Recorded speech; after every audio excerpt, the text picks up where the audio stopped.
They found estrogen therapy caused 19% decrease in all-cause mortality. They lived longer. 16% decrease in breast cancer. 13% decrease in lung cancer. Well, yeah, there are estrogen receptors in the lung. Yeah. 12% reduction in colorectal cancer and a 3 to 11% reduction in cardiovascular disease. Hi, everybody out there in internet land. Welcome to Skin Deep with Dr. Amy Miller.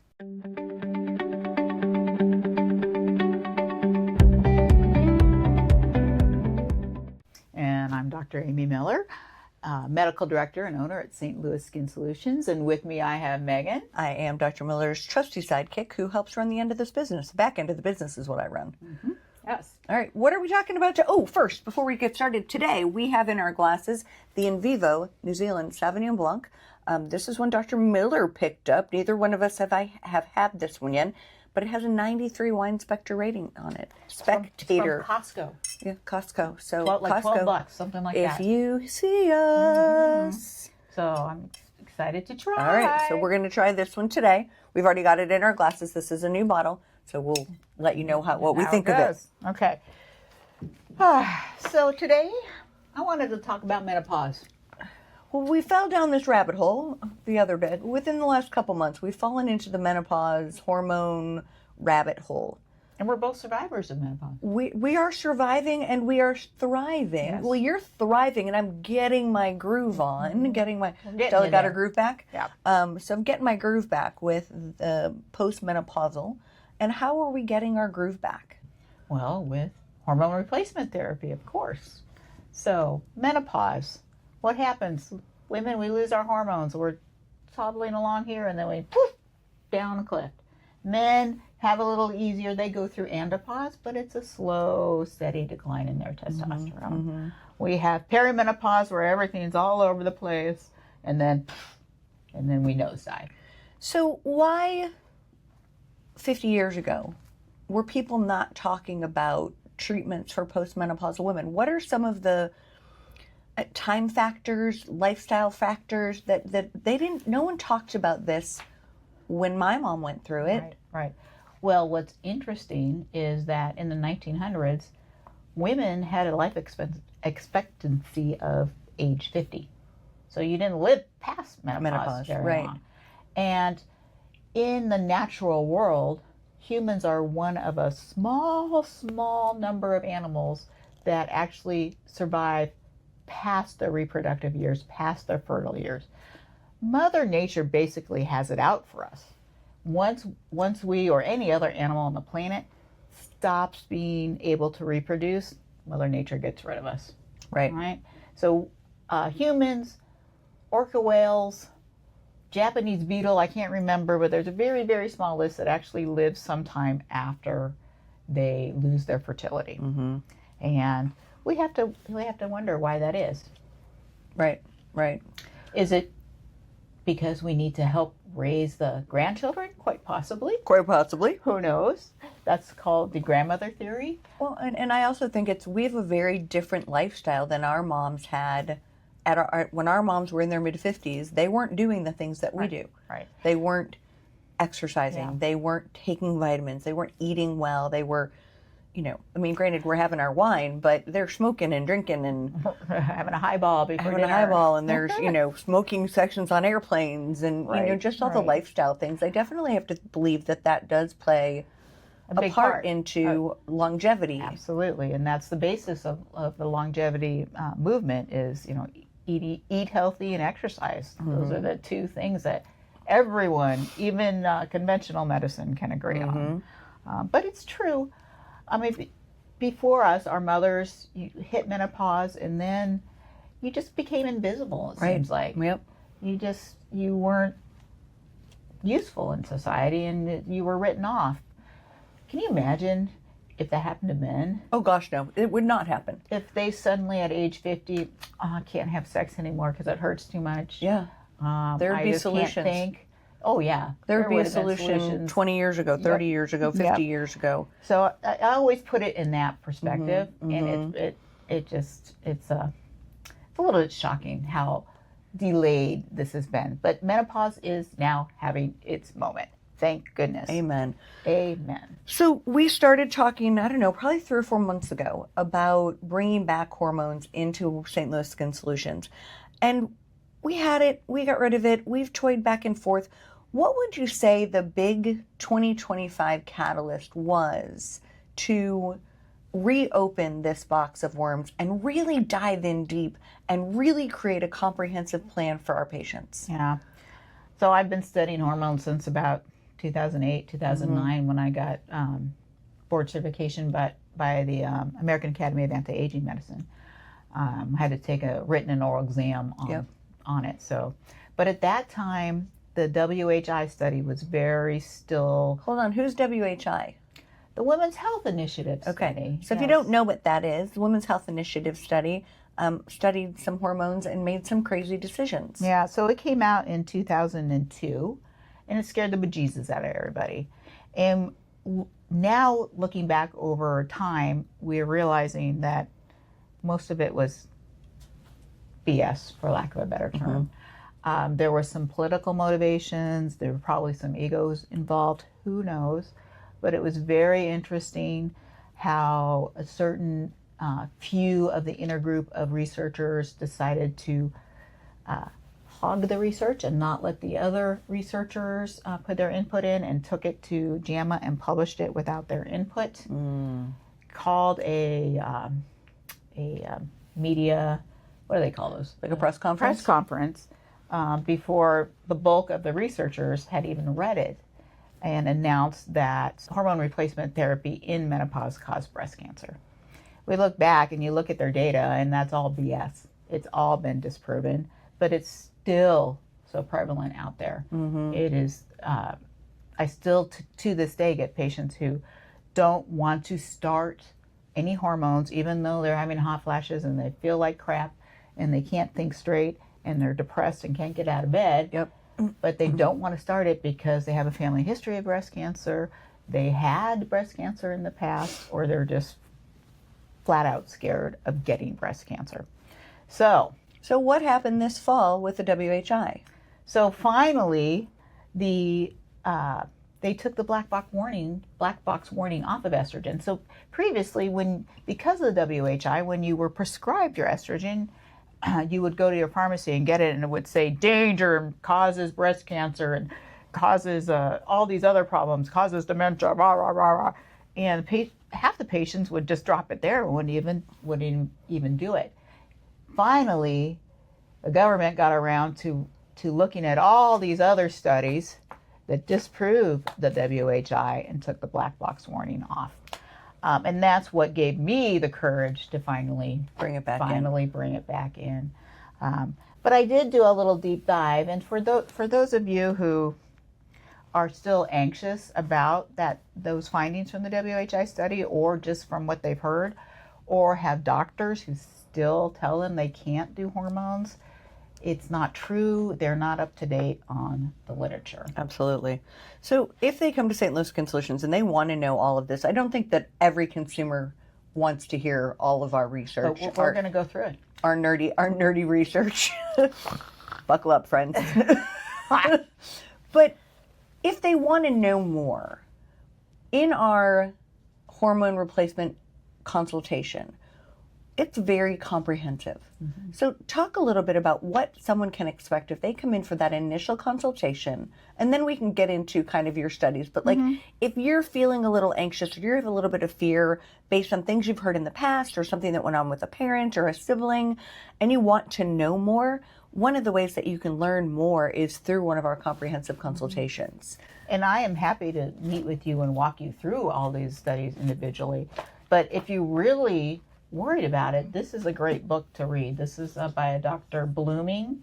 It's called Estrogen Matters, and he explains why every woman needs estrogen after menopause, why it's important, why it is important for longevity, and how it decreases all-cause mortality. So this sums it up beautifully. And you can tell what Dr. Miller did this weekend. See all the tabs? That's Dr. Miller falling down a rabbit hole of estrogen and safety and efficacy of hormone replacement therapy. Yes.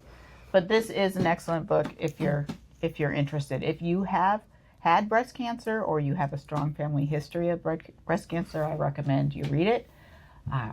He also talks about the immense beneficial effects for your bones, for your brain, and your colon. Who would have thought it? Interesting. There's a decreased risk of colon cancer. And even the WHI study, with all their problems, they even admitted that. They showed that. Interesting. Yes. Okay. Yes. All right. Well, that's a good thing to know. All right. So let's take a little bit of a dive down the road of the safety of bioidentical hormone replacement therapy. Again, if you want to dive deep, if you are a science girl or a science guy and you want to know all the things, we're happy to share this with you in depth. Yes. A lot of these are from Dr. Blooming's book. So let's start. This is from 1995, so pre-WHI. And in the 80s and 90s, there were dozens, hundreds of papers showing the safety and the efficacy of estrogen and progesterone replacement. This is a study from 1999 from my hometown, King County, in Seattle, Washington. And this was the longest study I have seen to date on hormone replacement. They assigned women randomly to take a placebo or to take hormone replacement therapy and followed them for 22 years. Oh my gosh. 22 years. That's crazy. And at the end of those 22 years, 11.5% of the placebo patients had gotten breast cancer, while 0% of the hormone replacement therapy patients dealt with breast cancer. Huh. Interesting. Okay. Very All right. interesting. Next one. Pardon me. This is a study. They wanted to find out if hormone replacement therapy in women with a family history of breast cancer increased their risk of breast cancer. So these patients did not have breast cancer themselves, but they had a strong family history, a mom with it or an aunt or something like that. So they took a random sample of over 41,000 patients ages 55 through 69 and followed them for 8 years. It's a long time. Yeah. Not as long as a 22. No, but still significant. When you consider the WHI stopped after 2 years. Yeah. So followed for 8 years, there was no increase in breast cancer in women who had a family history, but there was a significant reduction in all-over mortality rate. So all causes of death were reduced in the hormone takers. Huh. And that would have been nice to know. Yeah. This would have been nice to know. Yeah. Okay. Another one. This compared just 21 women with breast cancer who were treated with hormone replacement therapy for an average of 21 months after their diagnosis. Okay. Each of those patients had two controls, had breast cancer, but did not take hormone replacement. Okay. So 22 of them had breast cancer, took hormone replacement. 44 had breast cancer, no hormone replacement. Result, no increased recurrence of breast cancer among the women in the HRT group. Okay. They had breast cancer, didn't make it come back. Okay. This one. Breast cancer survivors who had estrogen deficiency symptoms like hot flashes and syndrome and wanted some hormones to relieve that. So they looked at 277 women who were given estradiol for an average of 3.7 years, and they matched these with controls who did not get estradiol, breast cancer survivors who did not get estradiol. Okay. Surprise! No reoccurrence in the breast cancer with hormones. Hormone treatment patients. Do you want me to keep going? What I'm hearing, Dr. Miller, is that the WHI study was hooey. Yes, it was. That's my very Yes, scientific term for so unsubstantiated. So we've started to figure that out about 2012, 2013. When did this paper come out? This was 2013. And it looked at the toll of all these women that were deprived estrogen after the WHI. And it said over that 10 years span starting in 2002, insert when the WHI bomb dropped, there was a minimum of 18,601 and as many as 91,610 postmenopausal women who died prematurely because of avoidance of estrogen. Wow. This is the damage the WHI study caused. Yeah. And it's disheartening. It's disheartening. So, okay, so that was 2013. 2021, these are the WHI people. They're walking it back. They're walking it back, saying, oh, no. Let me see here now. Oh, if you take estrogen, you have a reduced risk of breast cancer. You can tell she's a little passionate about this. Yeah, it just... They even admit that it helps with bones and it helps your colon. So they walked their stuff back. Did anybody make any big press announcement about that? No, of course not. No, was there any fanfare? 2017, the Canadians were on top of it. They said, hey, that was way blown out of proportion, and they were treating their postmenopausal women with hormones. And finally, this is from 2022, the Menopause Society. So this used to be called NAMS, or the North American Menopause Society. Okay. And when in 2008 or 9, when I was studying for that board exam, I had a med student with me, so I asked him to read their statement on HRT and give me the summary. So just kind of help me out with my studying. Right. So he came back to me and said, well, basically they hate it. They say it's going to kill you. Don't do it. And they were adamant for many years, based on the WHI study, that you should not do hormones. Well, the Menopause Society now states that there is no general rule for stopping HRT in a woman based on age alone, and in fact, continuing HRT beyond 65 years is a reasonable option. Imagine. They changed their name and changed their tune. I wonder if they had a change of leadership. Possibly? Possibly. Okay. All right, I know this is getting boring, but this is the most important one, guys. This is from 2024, so this is recent. Okay? This is a large-scale study that looked at the Medicare records of senior women between 2007 and 2020, okay? So 13 years. 13 years. They found estrogen therapy caused 19% decrease in all-cause mortality. They lived longer. 16% decrease in breast cancer. 13% decrease in lung cancer. Well, yeah, there are estrogen receptors in the lung. Yeah. 12% reduction in colorectal cancer and a 3 to 11% reduction in cardiovascular disease. So you're telling me, what I'm hearing is that had my mom been allowed estrogen in her later years, we might not have lost her in her early 70s because she died of colon cancer. She had heart issues, lung issues, osteoporosis, all of the things that could have been helped or supported.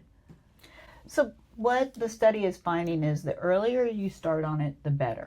There probably is a window of opportunity. When that window is, we don't know. But we do know that estrogen helps prevent colon cancer, helps strengthen the bones, helps prevent breast cancer. But as you go later and later in life, if you take a 75-year-old woman who has not had hormones and blast her with hormones, that's what they did in WHI, then you're going to get all sorts of problems. Right. So the key is starting early and doing reasonable doses. You don't have to overdo it. But yeah, your mom could have had a lot of relief from a lot of those symptoms. So hormones at St. Louis Skin Solutions, one size fits all? Oh, of course not. Of course not. I got to ask the question, Silly Dr. Miller. Silly question. So it is individualized. So that's one thing that really irks me about all these hormone places that are popping up, especially the male ones that are like these chains. They are all pre-subscribed ways of treating it. And the patient is given the same treatment regardless. And that's not how you practice medicine. That's not practicing medicine. Right. That, I don't know what that is. That's just a way to scale the model so they can make money, I guess. But when you are practicing medicine, you are individualizing that treatment for that patient sitting in front of you. Yep. You're going over her risks and benefits, or his risks and benefits, his fears, his needs, her fears, her needs, Yep. and tailoring it to them, and then adjusting accordingly.